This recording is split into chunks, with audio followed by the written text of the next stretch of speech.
the very first ayah recited by the Imam in Salat al-Isha.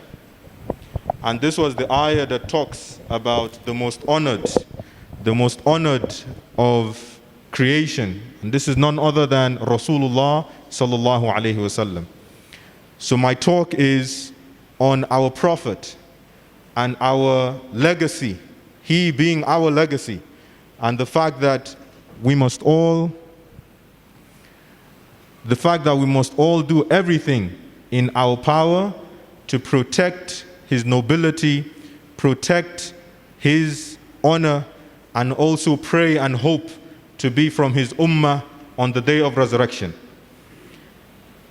When I would think about the life of the Prophet sallallahu alaihi wasallam, and with all of the text I have read, and a lot of us here have read and listened to a lot of them, Shama'il al-Muhammadiyya al-Nabi, or it is Rahiq al-Makhtum, or it is Nur al-Bayan or Nur al-Yaqeen.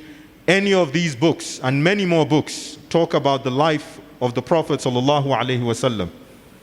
But in everything that we learn about his life, we see that there was one very important thing that he left behind for us all, and that was his love and his care for the ummah.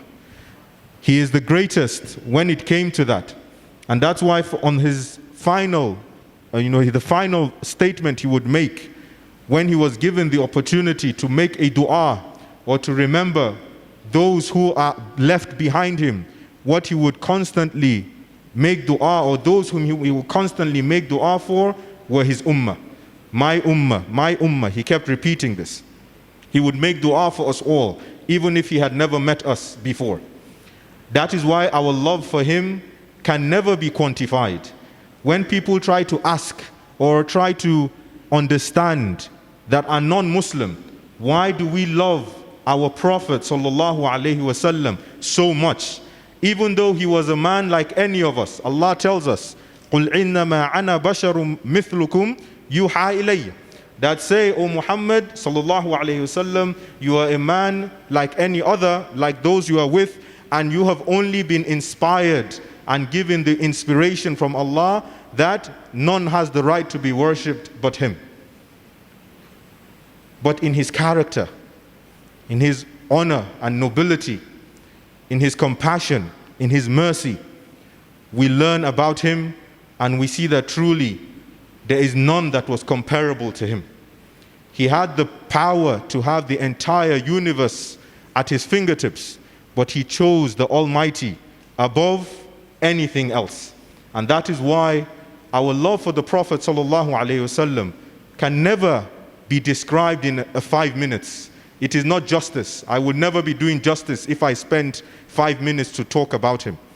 But I'm only making this statement to remind us all that we are who we are today because we follow in the footsteps of one who is far greater than anything we can imagine.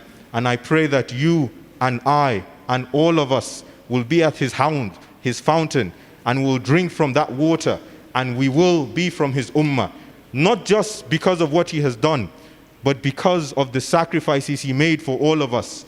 And that is one of the greatest benefits of being in the ummah of the Prophet sallallahu alaihi wasallam.